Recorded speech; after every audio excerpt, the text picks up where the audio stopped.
Hi, everyone. Welcome. We're so excited to have you on today. Thank you so much for joining us during Mental Health Awareness Month for this wonderful program put on by the Remake community. If you are new to Remake is a global fashion advocacy organization fighting for fair pay and climate justice within the clothing industry.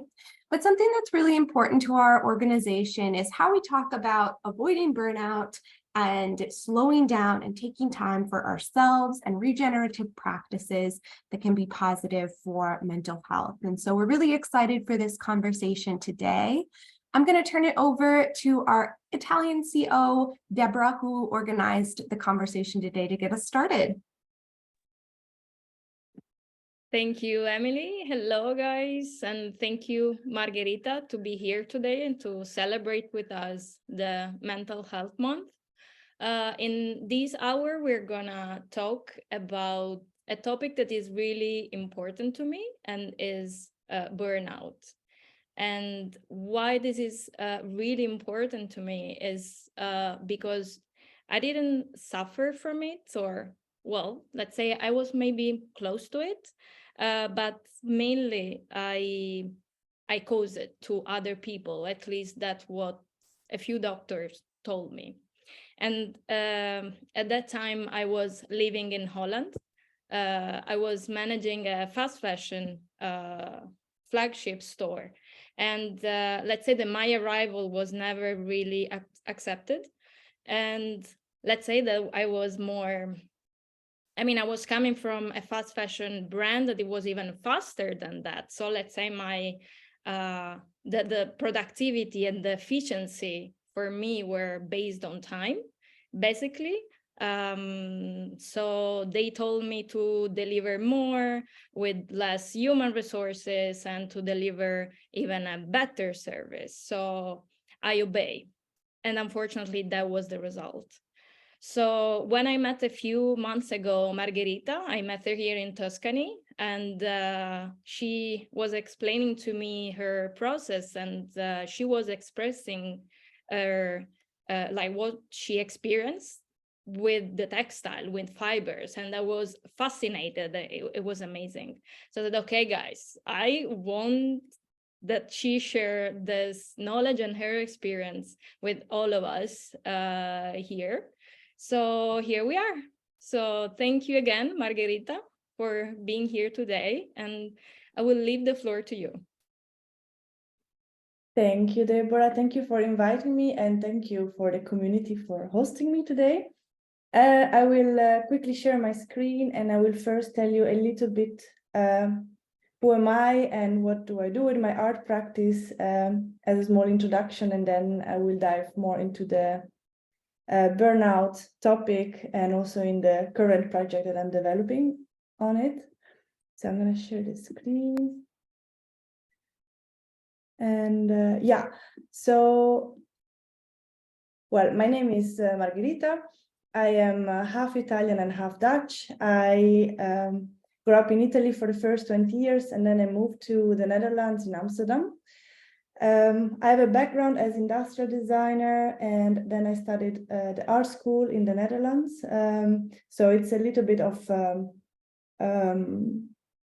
yeah, a variegated background that gives me the possibility to wear different hats and cover different functions. So in the past, I have been working as a manager and curator of cultural spaces, but also as designer, researcher, concept developer. And this being able to put different hats on also happens in my art practice, where I like to collaborate with a lot of different people.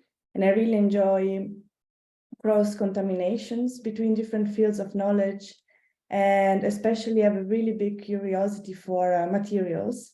So I just wanted to show you a couple of examples. This is a project back in 2017 with an architectural firm where the topic was forces of nature and how forces of nature can be implemented in the future of architecture. And those are like copper sulfate crystals grown onto textile.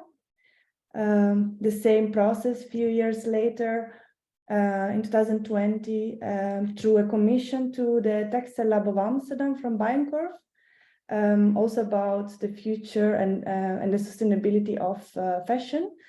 And in this case, I grew copper sulfate crystals onto silk. This is a screenshot of a video that portrayed the entire outfit. And then another small example is from last year, again, collaborating with architect with also big textile background, studio called Inside Outside in the Netherlands. They wanted to create bioreceptive textiles, which is completely biodegradable textile that can host the growth of plants like mosses or lichens. And I was in charge of creating or start the creation of the surface where the plant could grow onto. So these are a few examples of biomaterial. In general, as an artist, I have a strong curiosity for tactile perception at the intersection between the sensory well-being and material exploration. And what I do is I research how to translate stories or emotions into through unconventional ways of using materials by creating these three-dimensional surfaces and patterns.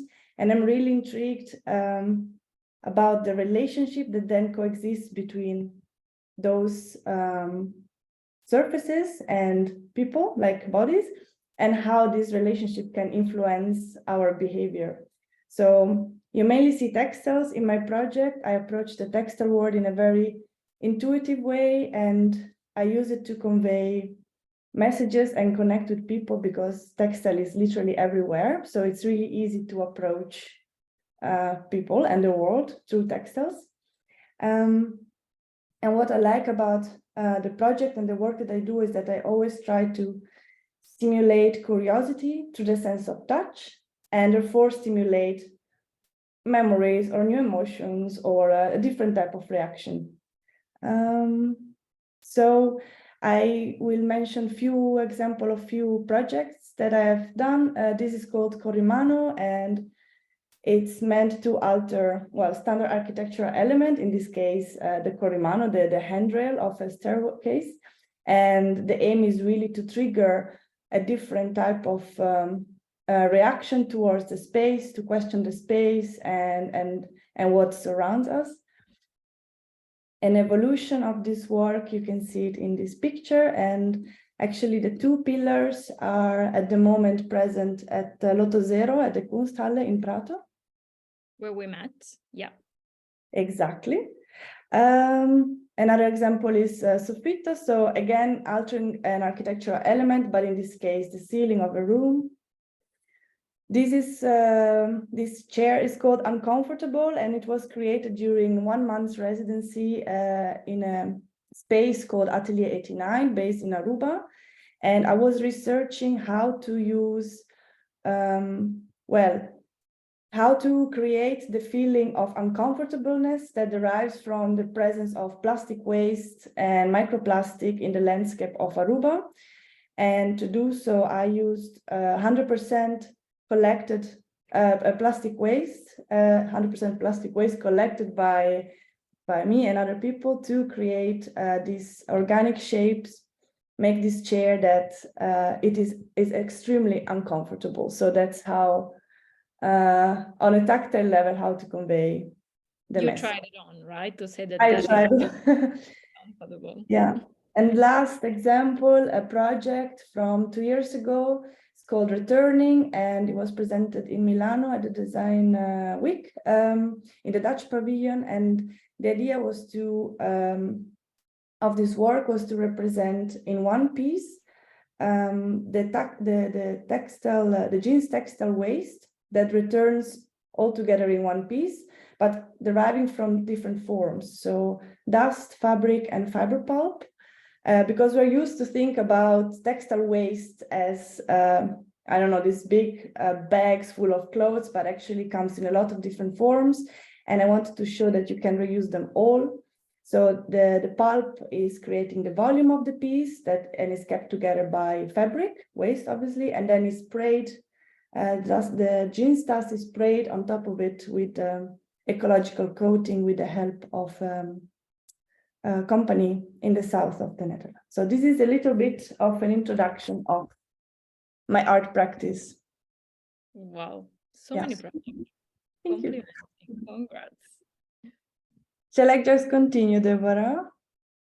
Well, I wanted to, yeah, what do you have next? Do you have still more No, I would more like to then start diving into the subject from now on.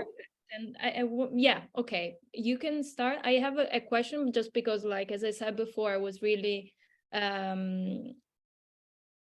I mean, as I said, I did not experience, but let's say I experienced it in another way. So I was just curious about your experience with the burnout and how like how you understood at the beginning what you were having and like how your day change or like your daily routine or when you understood that something was changing and transforming, let's say, in your mind or in your behavior.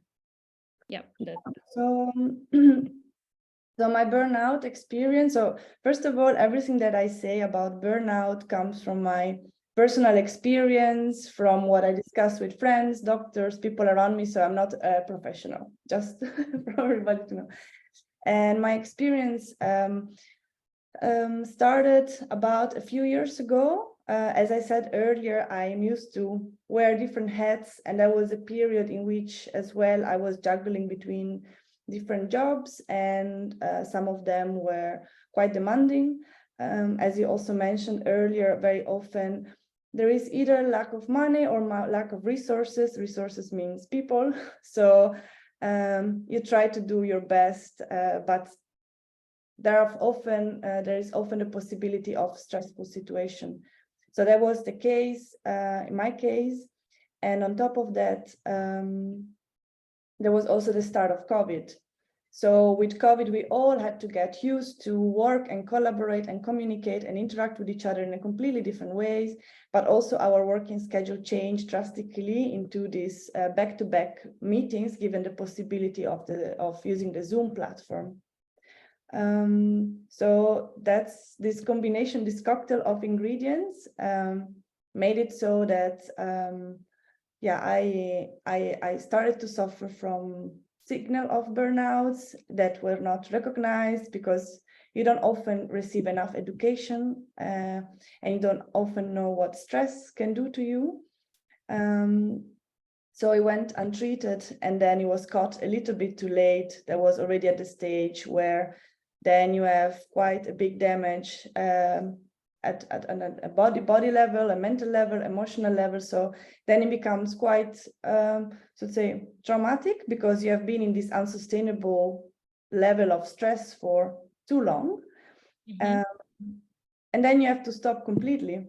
And you need to understand what happened to you, and you have to also give in and accept that you cannot go back to exactly the standards that you were used to beforehand.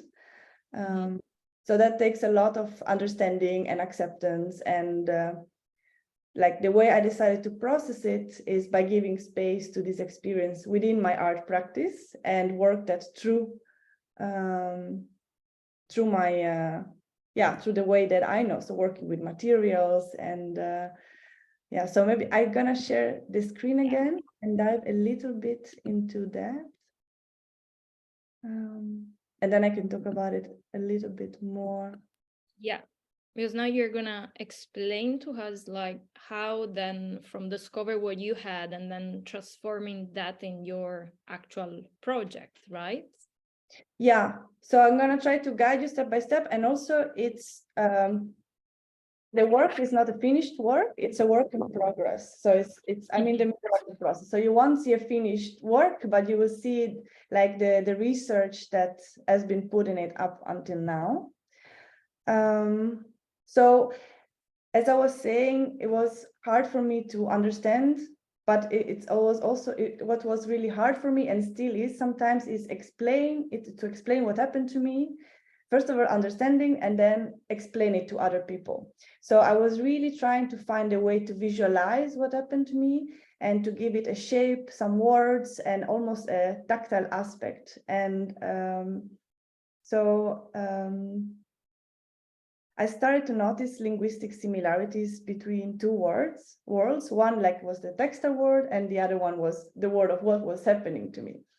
And the reason that I was really noticing these similarities is because during my burnout, I was involved in a big project that was a lot about textile waste. So this is a picture taken in that period. So you can see, you probably have seen many of these pictures. This is 1.5 million kilos of textile waste collected over 2.5 months only from Amsterdam region. 2.5 months. I thought 2 years or something. 2.5 months in only in Amsterdam. So it's an impressive amount of textile, and of course a lot of this will be sorted and therefore recycled or back into the chain, but a lot of it will be incinerated. And no matter what, this is what ends up in the bins, in the public bins, and it's really a lot. So I was aware of this, like what I was thinking while starting to develop this project was, if we can talk about sustainability when we talk about textile waste, why can't we also talk about sustainability when we talk about our brain? And another sentence that really follows me is that one of the real differences between burnout and material degradation is the scale of exhaustion. So one concerns an individual and the other one, the second one, a material, but they are both exhausted, basically. So I started to research the similarities, and I started my research in Italy, in Prato, Lotto Zero art residency. And in this place, in this area, in this district, I could finally witness the process of transformation from textile or fiber waste into new yarns, and see how the material would change its form. So this photo might look very similar to the previous photo, but this is actually a place where the material that has been already sorted is divided by color and by type and quality in order to be put back into the regenerative cycle chain. This is a photo from the same place.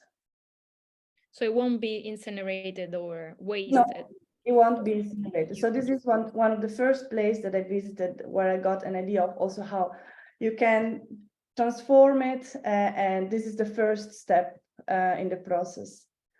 And then I visited a second factory, of which I have a small video clip that I will show you. And this is the result, what I brought home from this second factory, where actually all the step, like this is the result of textile transformation step by step. So from the fiber, from the pulp of what has been wasted until the finished yarn. So I'm gonna show the video of my visit in this.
c'hai, però ti peggiora la qualità perché alla mano la mano deve aiutarti, ti toglie c'hai le cose dure, quindi se te poi fai pure la molti ma lasciamo anche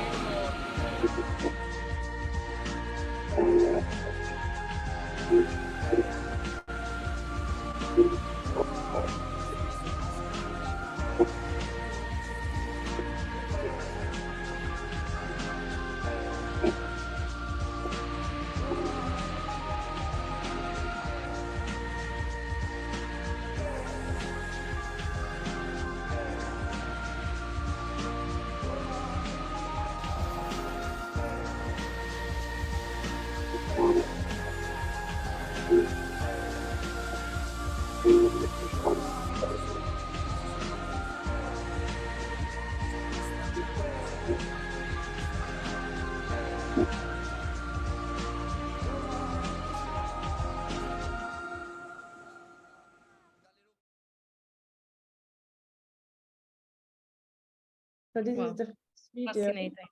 And I mean, probably a lot of people have been in those type of factories, and I've only read about it or saw photos about it, but I've never been there myself. And it was just super beautiful to see all the different steps of the process and touch each of them, and also understand how the quality and the properties of the material change through the different steps, because there is this moment where Jonathan is talking, and it's in Italian. I also have difficulties understanding now, but it says the tension is changing, like we keep pulling the material. So there is a different intention now, and then it loses a little bit of quality. So although it looks exactly the same as before, maybe it's still white, it still looks like a perfect yarn, the quality and the properties are different. Some improved and some not. It's different. And this is something that was really interesting for me, because having a burnout is something that happens to you. It has a huge impact, but you cannot, like, it's not visible. So it's not that you have a cast on your arm and all of a sudden people empathize with you. It's something that happened within you, and it's really hard to express it or to talk about it, or even pinpoint what is different in your behavior or way of handling daily task and life. Mhm. So I will show now a second video, which is more than the process that happened within Lotto Zero during the months of residency, that is then connected to this visits. Okay.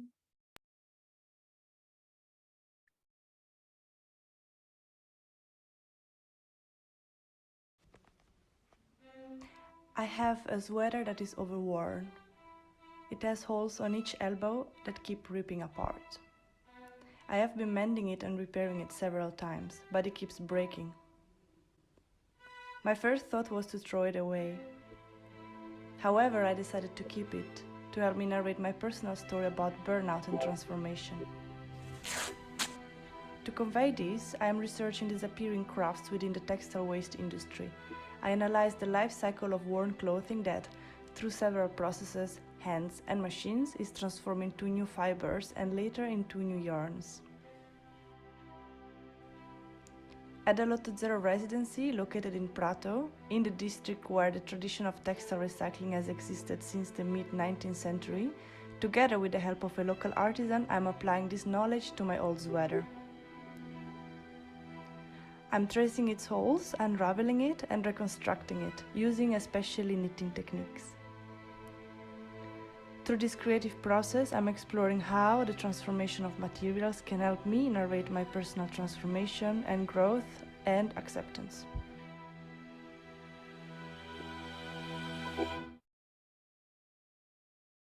Wow. Dramatic music. But no, so this was part of the process and is still like ongoing. The project is not completely finished, but indeed it really helped me to set the foundation to start. And as I was saying, my main interest was understanding the transformation part, because Yeah, very often when exactly. That was the question that I wanted to ask you, because I always like listen to you and saying transformation, but you don't use the word reparation. Like usually, I mean, even me during event, etc. Like we use the terms repairing something, no? But you transform it. Why you decided to don't use the terminology? There is like a reason behind, or? Yeah, that's a great question. So very often when someone is sick or something happens, then there is this process of healing, and very often it's talked about as repairing. And this is also how I addressed my own experience and my own personal process at the beginning. But going forward, I also understood that there was not really something to repair. There was something that really needed to change and to transform. So if I explain it better, when you have a burnout, that means that you have been for way too long in an extremely stressful situation that you couldn't handle. And the reason can be so many. It could be your work, it could be a relationship, it could be climate change, it could be so many different causes, reasons.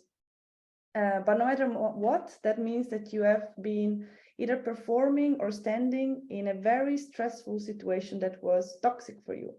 So your body literally goes into a breakdown phase, physical and mental and emotional, to pull you out from that situation.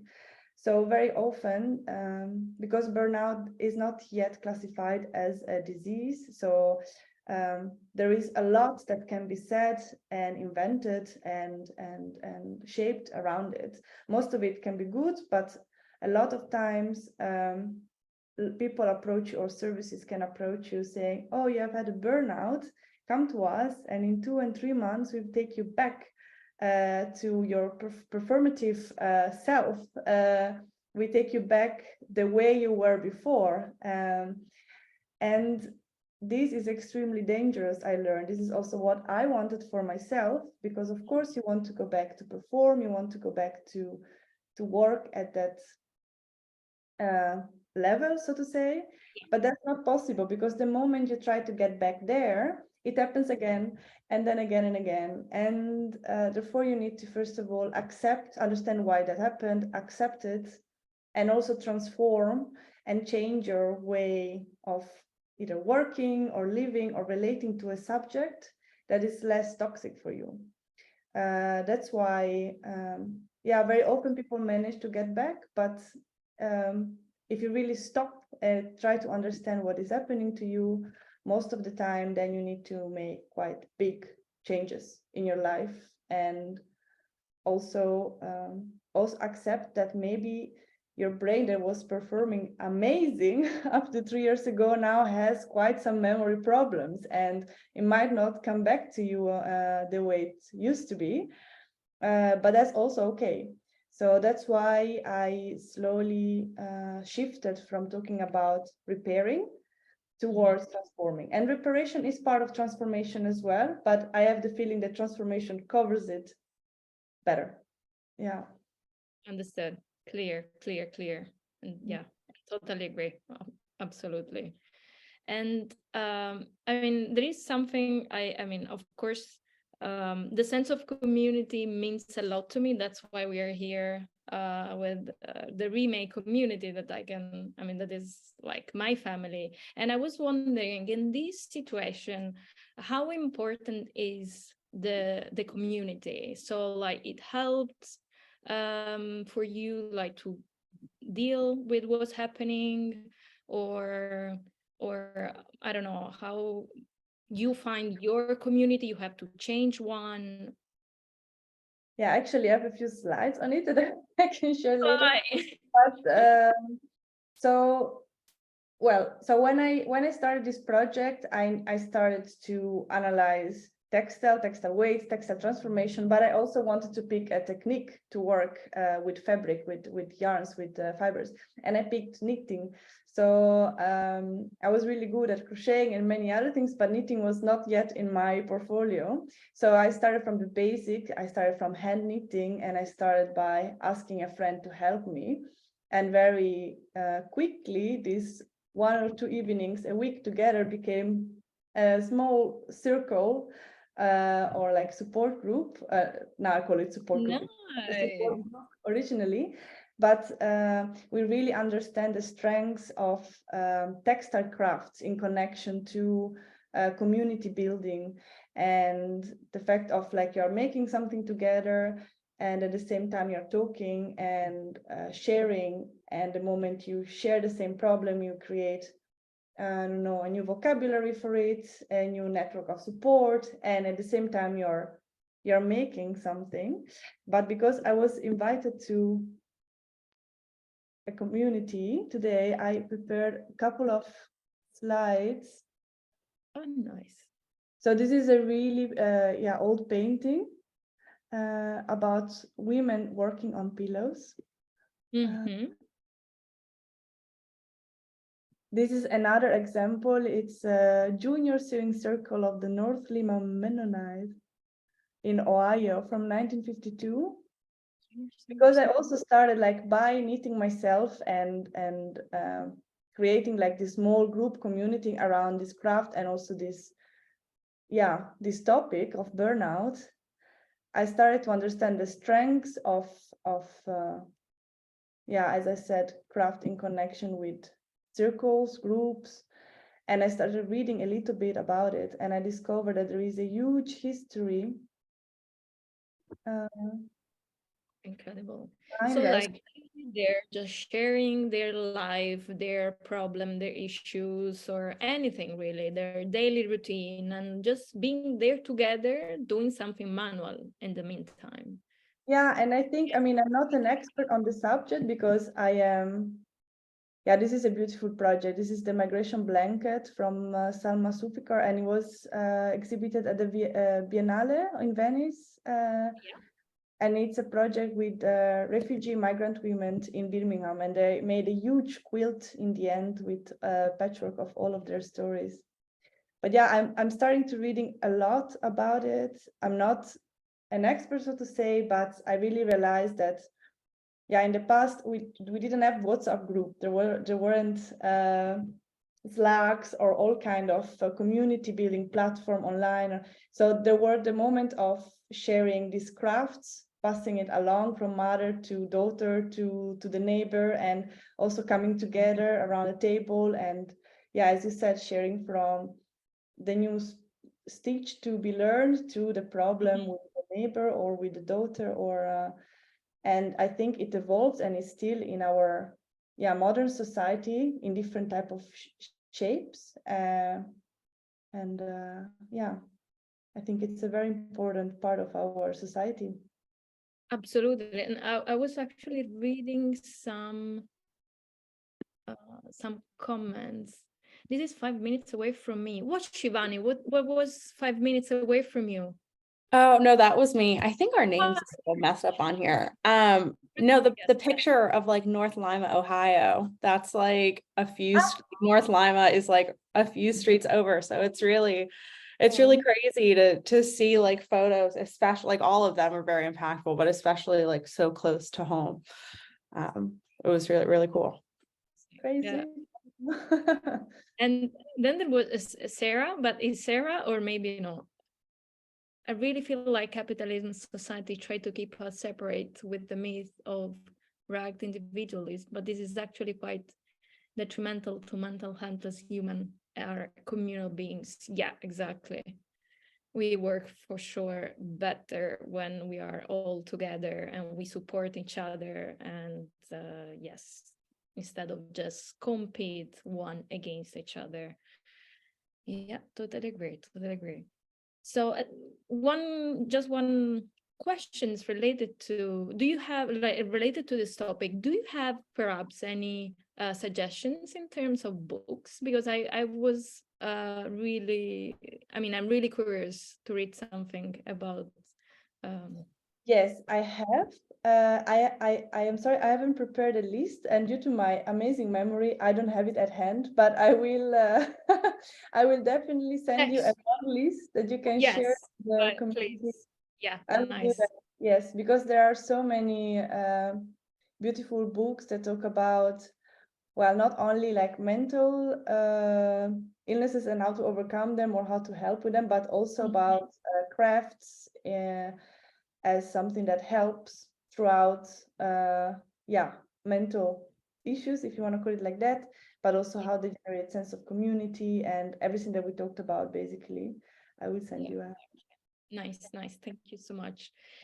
And how is gonna evolve your project? Like, which one are the next steps? Because I met you here at Lotto Zero in Prato, so you were doing the research about the materials, and then where are you now, and where are you going? Yes, so at the moment I'm working towards 3 exhibitions, one in July and 2 in October.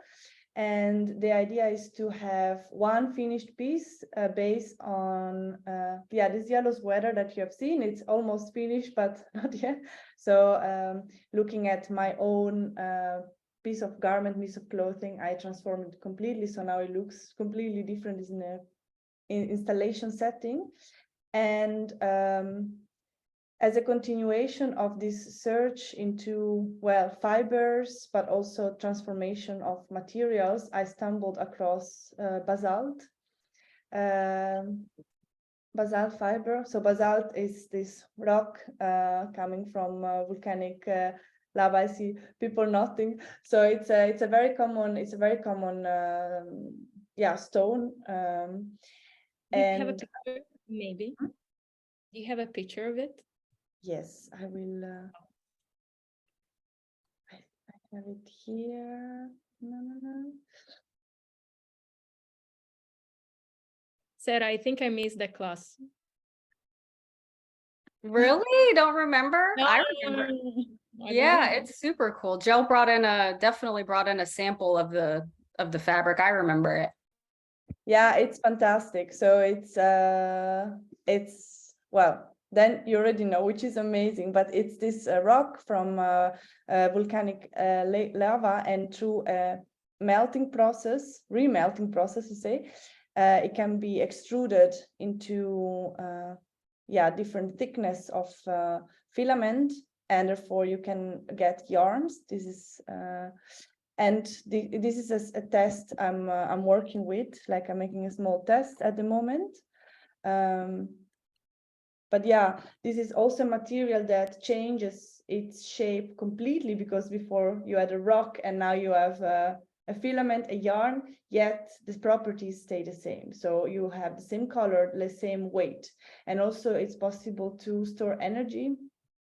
In basalt is a great substitution for, like, when you have like the battery.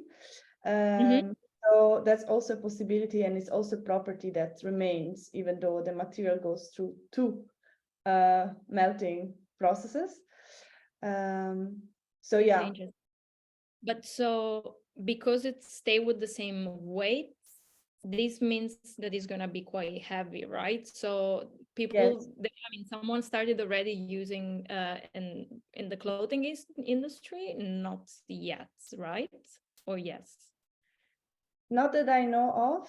I might be wrong. I think it's used a lot as a substitution for glass fiber, because it's a cheaper version of glass fiber. There might be something already in fashion and I don't know of it. The way I'm using this material is more in an artistic way, so I don't have the intention to create an actual wearable garment, but I think it's going to be something that indeed you can put on yourself to feel the weight of the material. But yeah, it's a bit more conceptual / romantic ways of interpreting the material in connection with the topic. Yeah. Wow. So you're gonna do something, okay, you're gonna have the exhibition with the knitwear and then something with this Yeah, in July it's gonna be mainly the knitwear, and then in October it will be both. Yeah.